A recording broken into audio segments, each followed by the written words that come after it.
ദുബൈയിൽ പുതിയ lost and found നിയമം പ്രഖ്യാപിച്ചു. വിലപിടിച്ച വസ്തുക്കൾ കണ്ടുകിട്ടിയാൽ അത് പോലീസിൽ ഏൽപ്പിക്കുന്നവർക്ക് 50,000 ദിർഹം വരെ സമ്മാനം ലഭിക്കും. എന്നാൽ വസ്തുക്കൾ 48 മണിക്കൂറിനകം പോലീസിൽ ഏൽപ്പിച്ചിരിക്കണം. സാധനങ്ങൾ നഷ്ടപ്പെട്ടവർക്ക് 3 വർഷം വരെ അത് തിരികെ ആവശ്യപ്പെടാനുള്ള അവകാശം കൂടി നൽകുന്നതാണ് പുതിയ നിയമം.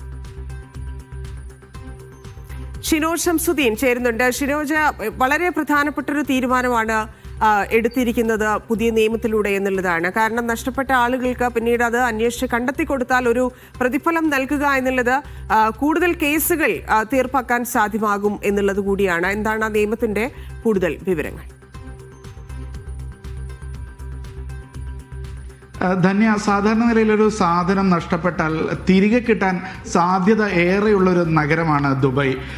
അത് കൂടുതൽ ശക്തമാക്കുന്നതിന് വേണ്ടിയും ഈ കളഞ്ഞു കിട്ടുന്ന സാധനങ്ങൾ പോലീസിൽ ഏൽപ്പിക്കുന്നത് പ്രോത്സാഹിപ്പിക്കാൻ കൂടിയാണ് ഇപ്പോൾ ഒരു നിയമം ദുബായ് ഭരണാധികാരി തന്നെ പുറത്തിറക്കിയിട്ടുള്ളത്. അതായത് ഇതിന് സമ്മാനം ലഭിക്കുന്നത് ഇപ്പോൾ വിലയുള്ള വസ്തുവാണ്, വളരെ വിലയേറിയ വസ്തുവാണെങ്കിൽ ആ വസ്തുവിൻ്റെ വിലയുടെ 10% ഇത് തിരികെ ഏൽപ്പിക്കുന്ന ആൾക്ക് നൽകുന്നതാണ് ഈ നിയമം. അത് പരമാവധി 50,000 ദിർഹം വരെ ആകാം എന്നുള്ളതാണ്. അത് ഇതിനുള്ള പ്രോത്സാഹനമാണെങ്കിൽ ഇത്തരത്തിൽ സാധനങ്ങൾ തിരികെ ഏൽപ്പിക്കുക എന്നുള്ളത് നിയമപരമായ ഒരു ബാധ്യത കൂടി ഇത് ആക്കുന്നുണ്ട്.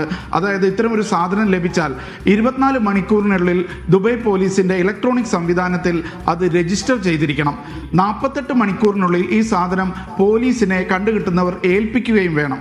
പോലീസ് ഇതിനൊരു പ്രത്യേക സംവിധാനം ഒരുക്കാൻ പോവുകയാണ്. ഇത്തരത്തിൽ കിട്ടുന്ന സാധനങ്ങൾ രജിസ്റ്റർ ചെയ്യുകയും അത് പരസ്യപ്പെടുത്തുകയും ചെയ്യും. ഇത്തരം ഒരു സാധനം ലഭിച്ചിട്ടുണ്ട് എന്നുള്ള കാര്യം പരസ്യപ്പെടുത്തുകയും ചെയ്യും. അത് ഇതിൻ്റെ ഉടമ പിന്നീട് ഇത് ക്ലെയിമുമായി വരികയാണെങ്കിൽ ആ ചെലവ് നൽകേണ്ടത് ഇതിൻ്റെ ഉടമയാണ്. ഈ അലഞ്ഞു തിരിയുന്ന മൃഗങ്ങൾ ഒഴികെയുള്ള എല്ലാ വസ്തുക്കൾക്കും ഈ നിയമം ബാധകമായിരിക്കും എന്നുള്ളതാണ്. ഇനി ഇത് നഷ്ടപ്പെട്ടവർക്ക് 3 വർഷം വരെ ഇത് തിരികെ ആവശ്യപ്പെടാനുള്ള അവകാശമുണ്ട്. ഈ 3 വർഷത്തിന് ശേഷം അവർക്ക് അവകാശമുണ്ടാവില്ല. കാരണം അത് ഏതെങ്കിലും തരത്തിൽ ലേലം ചെയ്യുകയോ അല്ലെങ്കിൽ ഡിസ്പോസ് ചെയ്യുകയോ ചെയ്തിട്ടുണ്ടാകും എന്നുള്ളതാണ്. പക്ഷേ ഈ 3 വർഷത്തിനിടയിൽ അത് തിരിച്ചു കിട്ടാനുള്ള അവകാശം ഈ നഷ്ടപ്പെട്ട ആളെ ഏൽപ്പിക്കുന്നത് കൂടിയാണ് ഈ നിയമം.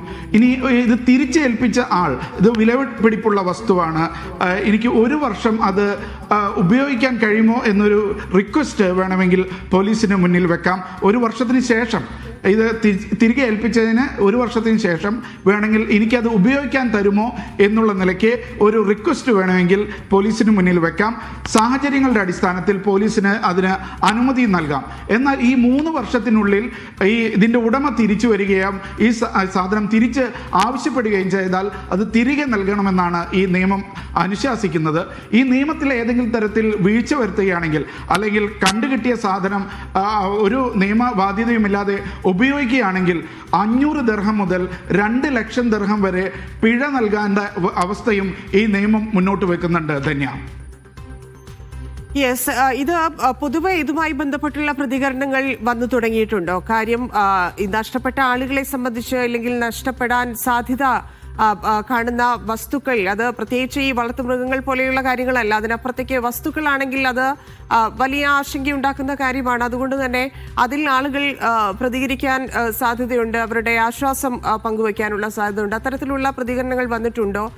ഒപ്പം ഇത് ഏത് രീതിയിൽ നടപ്പിലാക്കും എന്നുള്ളത് കൂടിയാണ്. ഇതിനെ ഒരു പ്രത്യേക സംവിധാനം ദുബായ് പോലീസിൽ ഏർപ്പെടുത്തുന്നതാണ് ഇതിൻ്റെ ആദ്യഘട്ടം. അതായത് ഇത്തരത്തിൽ കളഞ്ഞു കിട്ടുന്നതോ ഉപേക്ഷിച്ചതോ ആയിട്ടുള്ള സാധനങ്ങൾ രജിസ്റ്റർ ചെയ്ത് സൂക്ഷിക്കുന്ന ഒരു സംവിധാനം ദുബായ് പോലീസിൻ്റെ കീഴിൽ ആരംഭിക്കുക എന്നുള്ളതാണ് ഈ നിയമത്തിൻ്റെ ആദ്യഘട്ടം. ഇത് ഗസറ്റിൽ വരുന്നതോടുകൂടി ഈ നിയമം പ്രാബല്യത്തിൽ വരികയാണ്. അതിനുശേഷമാണ് ഇത് എല്ലാവരുടെയും നിയമപരമായ ബാധ്യതയാവുക. അതായത് ഒരു സാധനം കളഞ്ഞു കിട്ടിയാൽ 24 മണിക്കൂറിനുള്ളിൽ അത് പോലീസിൽ രജിസ്റ്റർ ചെയ്യുകയും 48 മണിക്കൂറിനകം അത് പോലീസിനെ ഏൽപ്പിക്കുകയും ചെയ്യുന്ന ഒരു സംവിധാനം എല്ലാ ദുബായ് നിവാസികളുടെയും ബാധ്യതയായി മാറുന്നത് ഈ നിയമം നിലവിൽ വരുന്നതോടുകൂടിയാണ്. ഇത്തരം സംവിധാനങ്ങൾ ഇപ്പോൾ ഇവിടുത്തെ ടാക്സിയിലും അതേപോലെ തന്നെ ദുബായ് എയർപോർട്ടിലുമുണ്ട്. ഇതൊക്കെ പലപ്പോഴും നമ്മളുടെ തന്നെ വാർത്തകളിൽ ഇടം പിടിക്കാറുണ്ട്. കാരണം കളഞ്ഞുപോയ മൊബൈൽ ഫോൺ ഒരു കേടുകൂടാതെ നാട്ടിലേക്ക് എത്തിച്ചു കൊടുത്ത വാർത്തകളൊക്കെ പലപ്പോഴായി ദുബായിൽ നിന്നുണ്ടാകാറുണ്ട്. അതേപോലെ തന്നെ വലിയ തുക ദുബായ് ടാക്സികളിൽ മറന്നു വെച്ചവർക്ക് അത് ടാക്സി ഡ്രൈവർ തന്നെ എത്തിച്ചു കൊടുക്കുന്നതൊക്കെ ആയിട്ടുള്ള വാർത്തകൾ പലപ്പോഴും ഉണ്ടായിട്ടുണ്ട്. അത്തരത്തിലുള്ള ദുബൈയുടെ ആ ഒരു സുരക്ഷിതത്വം കൂടുതൽ വർദ്ധിപ്പിക്കുക എന്നുള്ള ഉദ്ദേശത്തോടു കൂടിയാണ് ഇപ്പോൾ ദുബൈ ഭരണാധികാരി പുതിയ ഒരു ലോസ്റ്റ് ആൻഡ് ഫൗണ്ട് ലോ എന്നുള്ളത് അവതരിപ്പിച്ചിട്ടുള്ളത്. ധന്യ.